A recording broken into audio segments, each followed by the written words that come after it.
everybody? I always got to do my miraculous hand wave to see if I can see myself. I'm so excited to connect with you guys for another week of weekly Q&A. You guys are really just the coolest motherfuckers ever. I really love and adore just getting to see you guys. We're about to hit 1,000 people in the Facebook group, which is a nice, cool personal milestone. As a way to celebrate, as a quick announcement, I will be giving some bonuses from our members area of our mastermind. One of the things that I've been working on doing is having like kind of like a tool library. So we've got ads that work, we've got sales calls, we've got recordings of sales calls, we've got hiring ads, we've got lists of virtual assistants who can help you with tasks that have been vetted and things like that. I'm going to be posting some of those things, give you guys a little option just as my way of saying thank you. It's been really cool to have you guys on this journey. I really enjoy doing this and hanging with you guys. So that's just, my way of appreciating you. So anyways, let's get into the good stuff. That's enough of me rambling. Ladies and gentlemen, boys and girls, children of all ages, Frankie Finn proudly brings to you our weekly Q&A.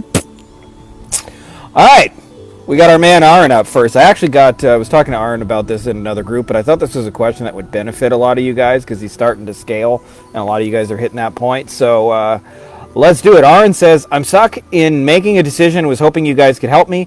I'm at a point with my service now where everything is ready to scale, and I want to start cold ads. From the start, I have been growing purely from existing clients giving me more projects, referrals, and a bit of organic. I have very little experience with cold ads. I'm stuck between three options. One, do I hire a freelancer to do everything for me? I make the creatives, make the ads, do the research, and do everything needed to generate results. Sounds like, okay, it would be completely hands-off, so they want somebody to do everything. That's option number one.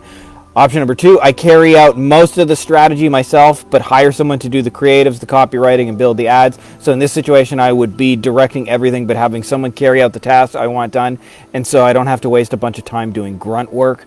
Three, I learn cold ads and do everything myself. In terms of budgets, I'm looking to put around $2,000 a month into ads, happy to go higher if needed. I haven't got a budget in mind. If I choose options one or two, open to what people have to say. The last month, my company did $16K in revenue. I'm expected to hit $20 to $30K this month. I don't want to hire an agency for this work because I used to run an agency myself and I know how big the margins the agency takes, and a lot of time it will be outsourced to a freelancer anyway. I also want to have direct communication with the person running my account and speak to them on a daily basis, which an agency probably wouldn't allow.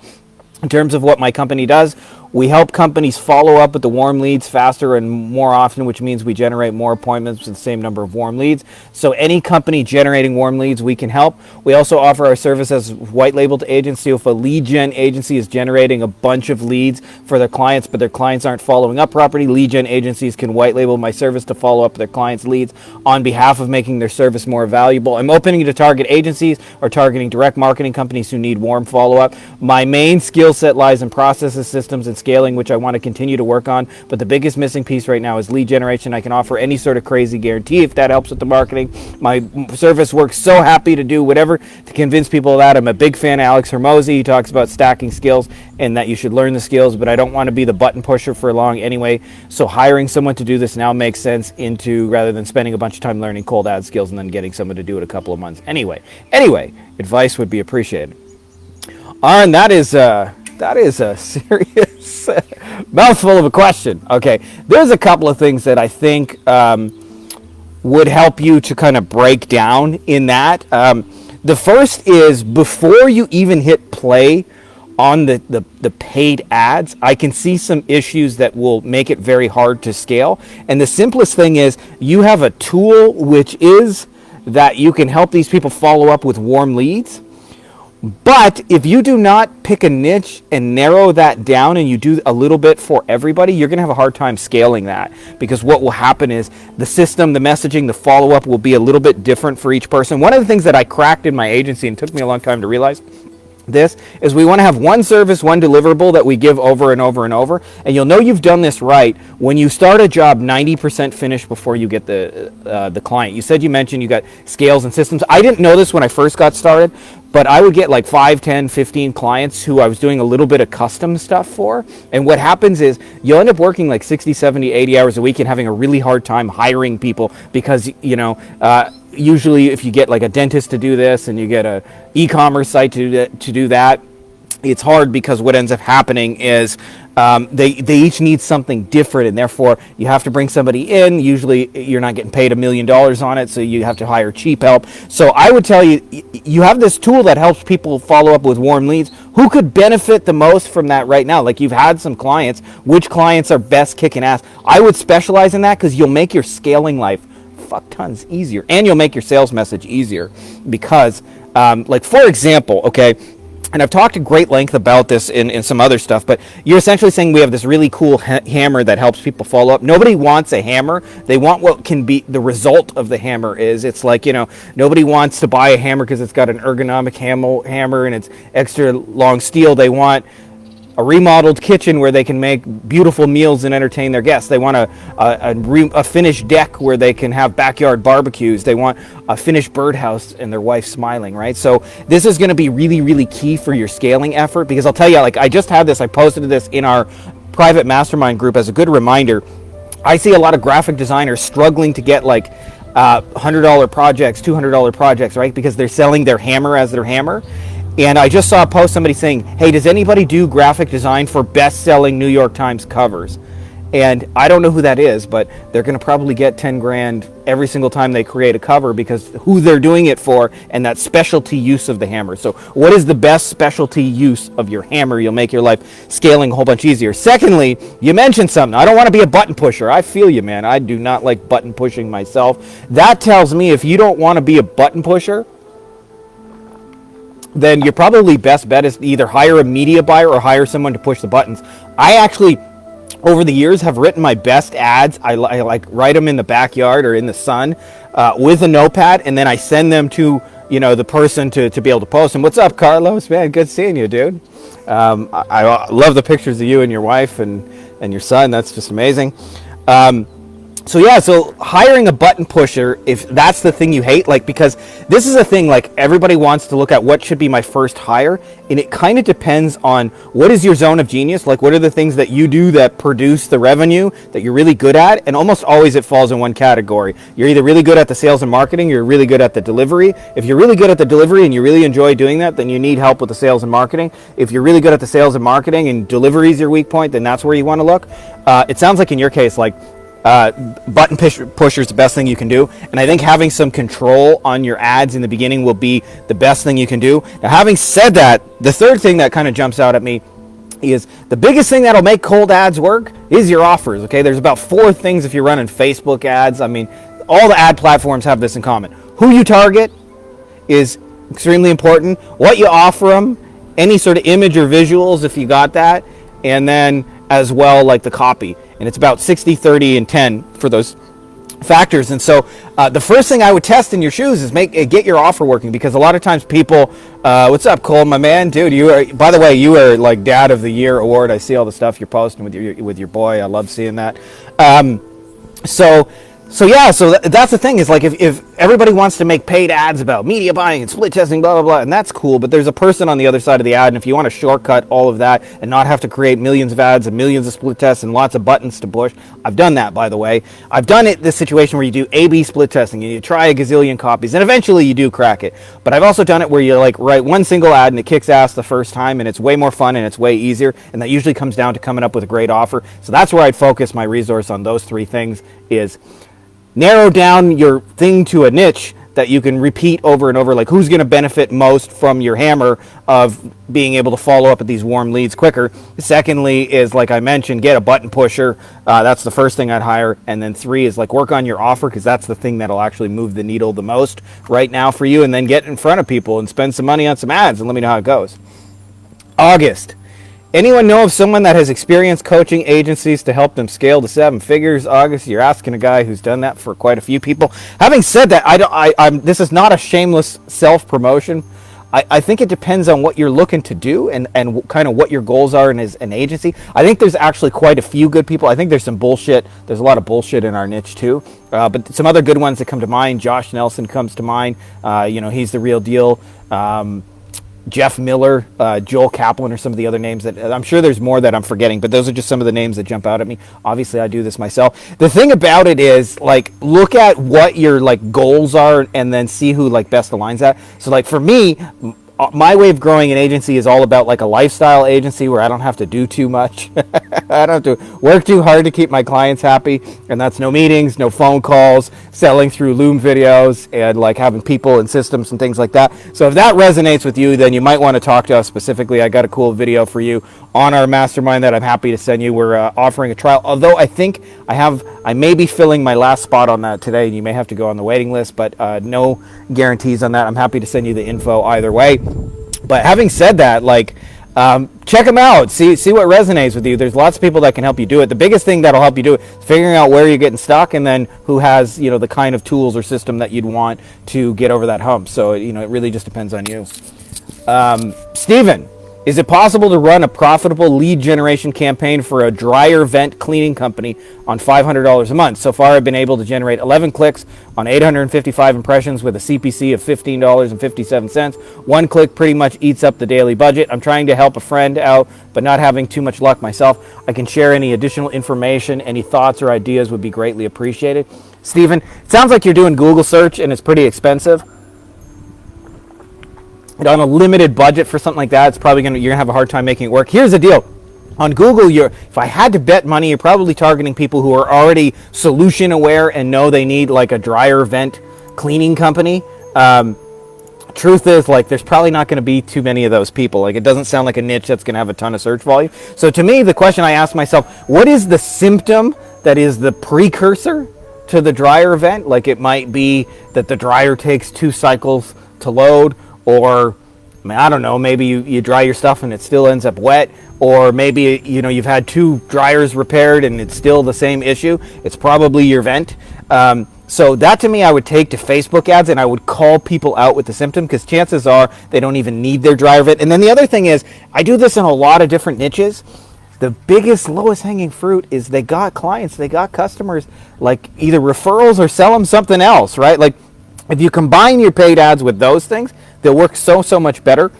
And all it can be is like let's say their smallest service is $100 to come check it out and clean the damn dryer thing. Then give away a gift certificate of $50 for the cleaning. And then you're really just like giving it half price to get introduced to people. That works so well. We've done it in so many niches where the combination of paid ads plus the referral, like, what ends up happening is when you run a paid ad, if that person refers 2 people, then your paid ads like effectively double and triple in results, and you accomplish a lot more with a lot less. So I'd look at that, and then of course, like, come with a really creative offer, like give them a hook, like you know, you can go way outside of the box, especially in like local niches. You can include a Starbucks gift card. You can give them a reason to get it checked out for free. You can show them the what they could save on their electricity costs by, you know, having a clean dryer vent and how it pays for itself in like 3 months or whatever, right? So get a little creative, and figure out a cool offer. Like, the worst thing you can do is just say like, dryer vent cleaning company, we clean dryer vents, call us now, right? Like, which is probably the ads that you know, you and most of the people in that niche are running. So get out of the box, make it cooler. Jonathan says, hey, I'm looking for someone who can use LinkedIn to book more sales appointments for me. Any suggestions? Yeah, Jonathan, this is going to be probably sound a little repetitive, but man, get your offer dialed in and you can find just about anybody to use LinkedIn. Once we had like in the lawyer space, like a working webinar, it was doing like maybe like 50 grand a month for us in new acquisition. It was very easy. We just hired someone to take that webinar over to LinkedIn, and they say, hey, do you have this challenge? And they'd say, yeah. And we'd say, here's your webinar, right? It would do the lifting for us, right? So if you have an offer that's working, it's pretty easy to transfer it over to LinkedIn. If you're looking to pay top dollar, there's some people who do that. Send me a PM and I'll recommend you some people that I haven't personally tested. That's why I don't want to recommend them in public, because I don't know if they're any good, but you can vet them in your own way. Cole says, by the way, for the last question, I got a dude who's into dryer vent cleaning ads and such. If y'all need help with that, there you go. Reach out to our man Cole. He can help you with that. Oscar says, and I kind of did this a little bit in text, my friend, so I'm going to be a little gentler this time. He says, destroy my... Oh, I skipped one. Sorry. Well, we're going to do this out of order then. Okay, we'll do Oscar first and then Tree. Oscar says, destroy my offer. Power sports dealers sell an extra 10 to 30 units in 30 days and make minimum profit, $10K guaranteed or money back, and plus $1,000 back for wasting your time. From talking to a few power sports owners, they are not looking for specificity when it comes to vehicles they want to sell. They just need more predictable sales. Can this work for a Loom sales video? Oscar, Loom sales videos are not like a magic button. They're just like a tool that talks to people directly and makes them an offer. Offers work. I'm a big fan. You'll hear me repeat this. There's a reason I'm rocking the wolf shirt today. But seriously, my man, I'll tell you the biggest thing that jumps out at this with me, okay? There are two types of offers that I see to get your foot in the door. And one of those is the big, bold, in your face, we can produce results or money back, I'm fucking awesome, do it. And I've done those, and they do work. And the downside I experience, at least personally with that, and I'm not saying you'll experience the same thing, is client expectations are sky high, right? Like, let's say you promise to sell 10 units for them and make them 10 grand, and you go in the door and you sell 7 and they make $5,500. Does that mean you're a fucking loser and they should fire you? Well, if your expectations are here, then yeah, right? Like, you haven't produced on your word. So it's like really hard to actually fulfill on big, bold, or bro, like I'm a bro marketing. And I suspect if you're here in this group that you want to move away from bro marketing. And that's why I want to talk about the second, which is I focus on a small but meaningful result. I'll give you an example of this in just a second so you can understand what I'm talking about. But I look for, if I had to produce somebody a result in like 24 to 48 hours, what would I do, especially if I could only get paid after producing that result? And then I use that as my first day. We got a loud-ass truck driving by here. I'm outdoors in Mexico, the joys of living in Mexico. But if I only got paid in the next 24 to 48 hours, if I could produce a result, what would I do? And that's usually my first date. So we have an example like that. George is in our mastermind. One of the things he was doing is for chiropractors, he was running like a database reactivation campaign. A lot of chiropractors have 1,000, 2,000, 5,000, 10,000 patients they've seen over 20, 30 years. And he would send a little campaign to invite people to come back in the door and work with him. And it's not unusual for George to generate like 20, 30 appointments in the first thing. But I said 20 to 30 appointments is actually too bold of a promise, even if it's true, right? Even if you can like push a button, send a couple emails, and get 20, 30 people in the door saying, I'll get you 20, 30 appointments in the next 48 hours. So I said, just lead with one. Say, hey, I bet you if you got a list, I could bring a person in the door in the next 24 hours for you, a patient to come and pay you for a procedure or a service or whatever. And that sort of power of that small but meaningful, and guess what happens, by the way, when you promise one and 20 come in the door? They say, what else can we do, right? Like, they want more of what you're doing. So this is really, really key, is when I'm trying to get my foot in the door, I'm looking for a small but meaningful promise, right? So the other thing with that is, nobody talks about this, the big, bold, like, let's get married right away kind of promises can attract a lot of shitty clients. And what ends up happening, if you have 10 clients and you have 2 shitty ones, this is just my experience, when you're at night going to sleep and you're thinking about your business, you're going to be stressing about the 2 miserable ones. When you do small but meaningful first dates, and that person reveals themselves to be an asshole, or maybe they're not so easy to help, or like there's just problems that show up in there that you don't really want to deal with, it's very, very easy to deal with. Just don't offer them a second date, right?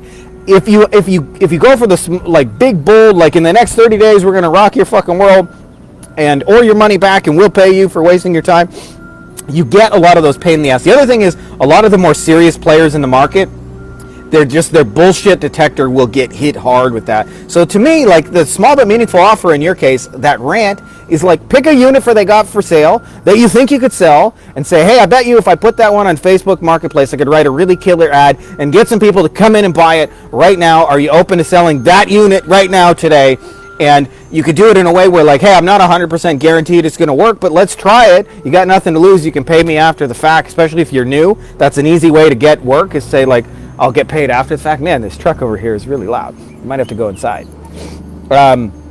So that would be my 2 cents on that. It's just like, make it smaller but meaningful and easier to sell, and like finger point to something specific that's going to get done. Like, I'm going to sell that unit on Facebook Marketplace using this really killer ad, or however you would sell it, using what you have, and give it a shot. And then what ends up happening, if you find out their stuff is hard to sell, then you don't have to like go on. And if you find it's easy to sell, well, guess what? They'll be the ones who will sell you on working together, right? This is the beautiful thing. I've sold like, I don't know, like $25,000 and up deals in like a 3-sentence text message after we had a good first date. And the magic isn't like the text message, it's that we had a really good first date. And it's just like, hey, do you want to keep doing this? I got an idea for more. Sure. All right. Send me an invoice. And that's it. Like, that's the whole deal. You get paid like, anywhere from like 2 to 10 grand a month, and it's just a little text message.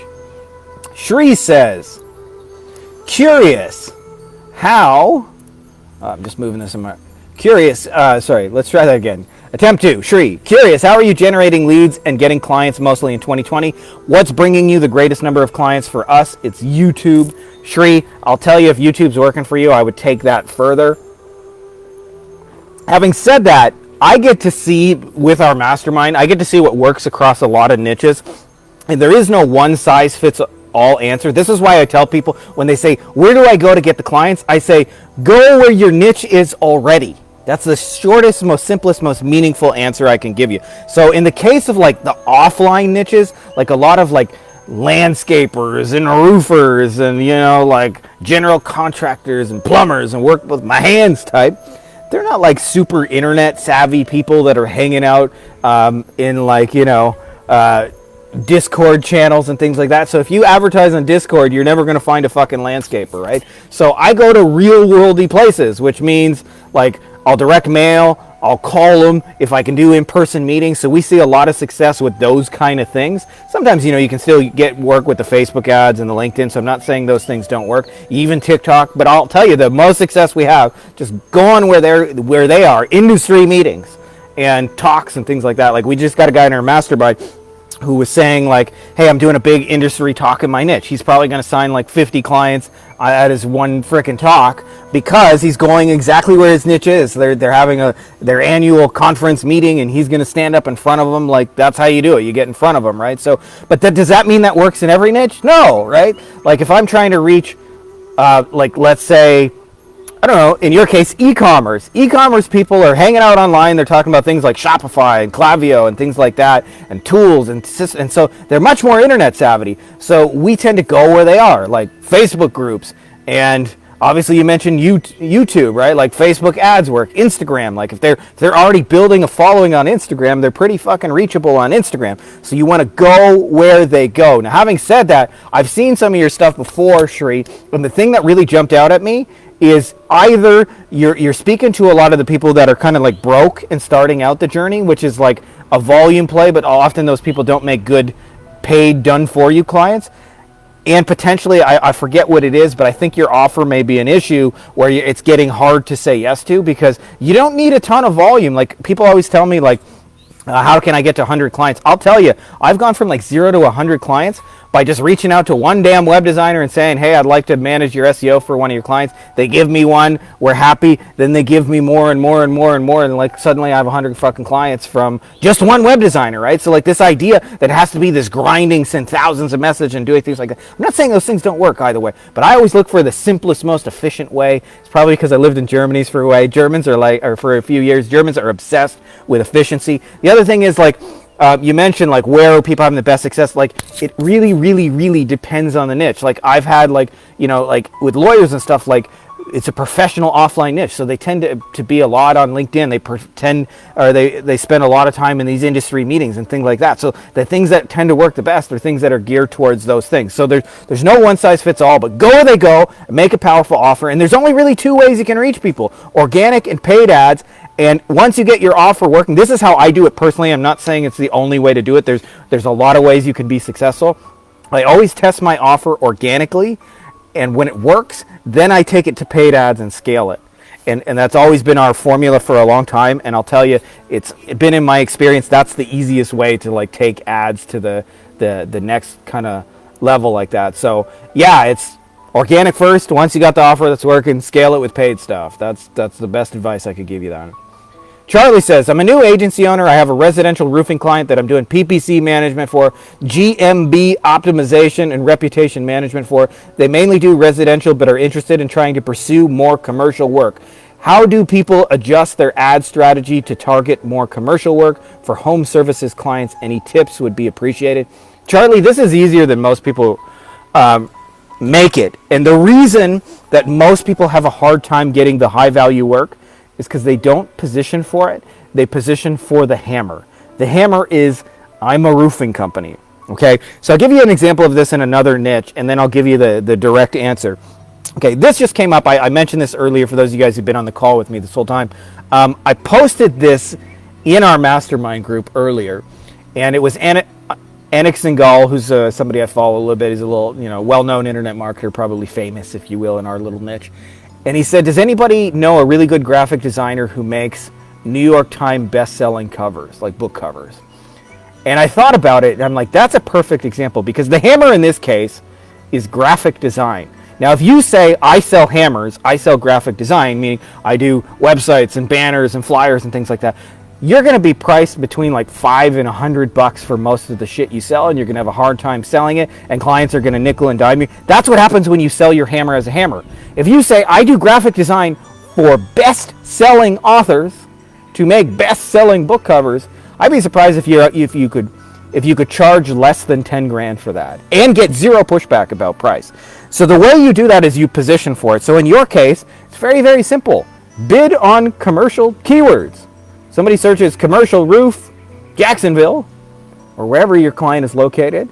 You bid on those keywords, and you don't bid on roof repair, Jacksonville, right? Like, you bid on commercial work with people. Then when they get to your website, instead of saying we're ABC Roofing Company and listing the hammer, you show pictures of commercial jobs, and you talk about how you do commercial work, and you say we do big commercial jobs, and you have an offer that gives you a reason to stand out and be competitive. Maybe we have a superior product we put out on the roof, or we finish faster, or we're guaranteed to show up and finish on time, or maybe we're a little bit cheaper than the other guy. I don't know. You have to have some reason to stand out, but you do that, lo and behold, commercial roofing jobs will come out the other end. So I see this like lawyers will say, how do I get the big cases? Okay, and they advertise their hammer.